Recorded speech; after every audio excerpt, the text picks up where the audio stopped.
France right now in a supermarket, and I just wanted to say that I'm absolutely amazed in a negative way by the fact that everything is so expensive.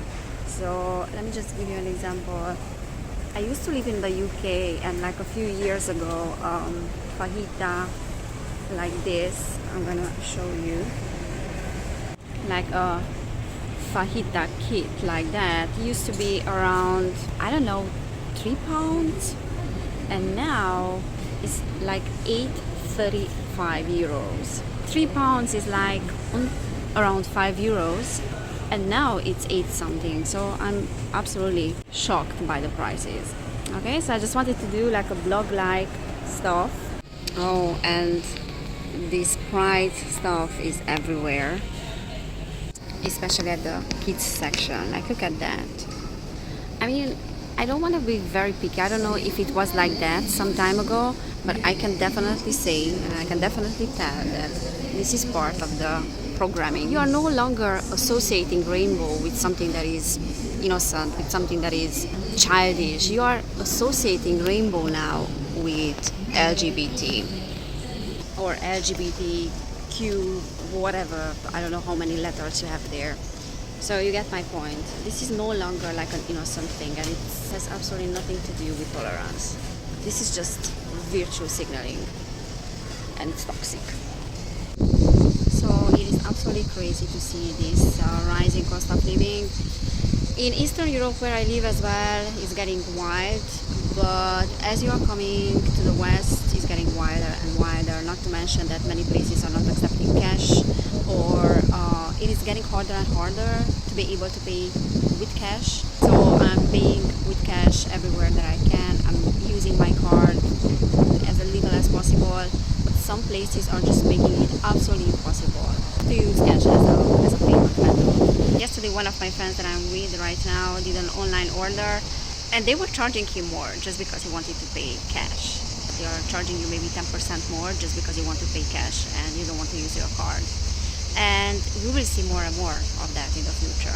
I don't know where this is going, but it's scary. And people keep saying yes to it.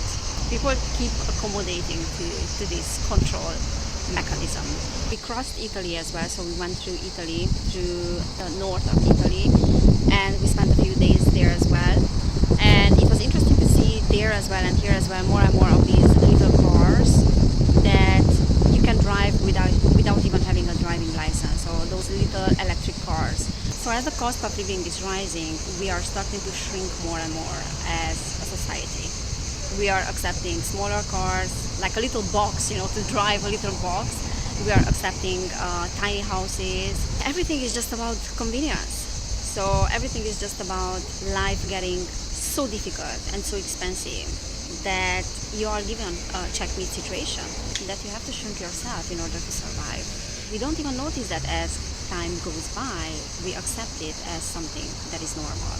And even though human beings are being driven by comfort, we are accepting things that are less and less comfortable just for the sake of convenience and just for the sake of speeding up things, because we have such a short attention span.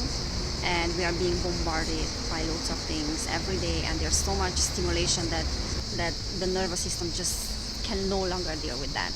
So Europe in general, and I can talk about France and Italy, like the western side of Europe, West Europe, is getting more and more digitalized, it's getting more and more dystopian.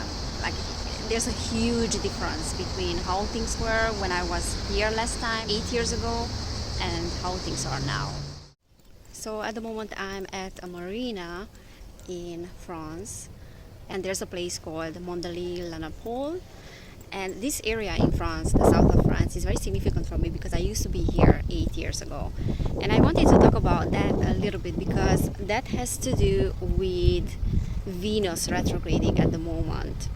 Because themes that were part of your life 8 years ago are appearing again, and they are calling for integration. And exactly 8 years ago, my spiritual awakening has started, because I used to be with someone from this place. So I was exactly in this place and in this area 8 years ago, and there were events happening in my life that started my spiritual awakening. So it was like a wake-up call for me that period. And now again, Venus is going retrograde on the 23rd of July. And this is happening every 8 years. So Venus is doing like an 8-year cycle. So themes that happened with you back in 2015 from July until September, and then 2007 July to September, and again like 1999 July to September, those kind of things will start to repeat in your life, or similar themes will come up.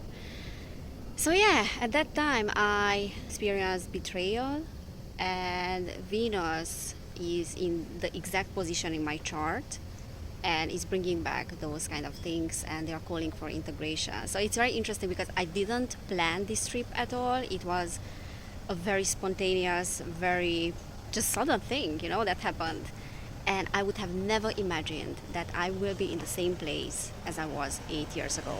So I'm not only talking about similar themes, similar situations, but I'm also talking about the exact same place. So yeah, like life is interesting. By the way, I wanted to say, like, in terms of this Venus retrograde, that now is retrograding in Leo. So Leo is representing the heart, and Venus is representing that energy of life and what we want in life, who we are and what we want in life. So this is a period for everybody that is calling for a lot of self-awareness about who we are, where we want to be, and what is our heart's desire.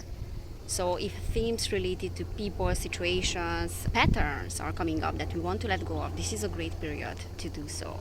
So we have to ask ourselves, what we are experiencing right now is something that we want to experience in the future as well. We want those people, those situations, those circumstances, those patterns, belief systems to be part of our lives, or we want to let go of them. Go back to 2015, this period, this 40-day kind of retrograde period, and ask yourself what kind of things happened back then, because those things are calling for re-evaluation and retrospection. 40, the number 40 is a very significant number because it is representing growth, spiritual growth. But that growth always comes after a period of trials and tribulations. For example, Jesus was in the wilderness for 40 days, and that was a big trial and tribulation. So 40 is a challenging number, but it's worth the effort. It's worth the effort, it's worth the awareness that we are gaining.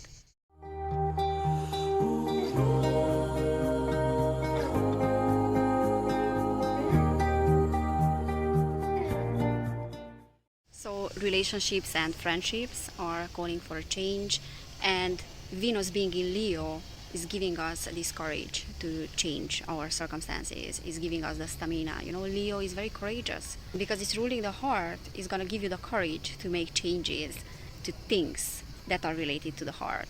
Okay, losses, grief, relationships, love. What is love for you?